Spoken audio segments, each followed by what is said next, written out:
Start by going to your device's settings. Tap on your name at the top to access your Apple ID settings.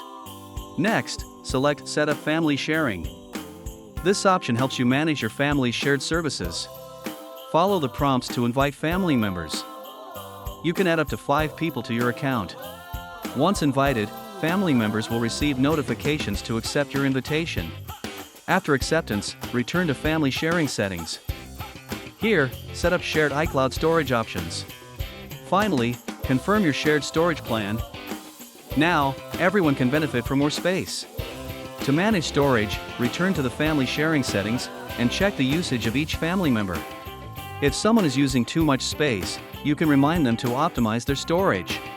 Likewise, family members can manage their personal storage within the shared plan. Remember, the more effectively you share, the more smoothly iCloud works for everyone. Always keep your family updated on any changes to the storage plan for complete transparency. Now, enjoy the freedom of sharing iCloud storage and keep all your family memories safe and accessible.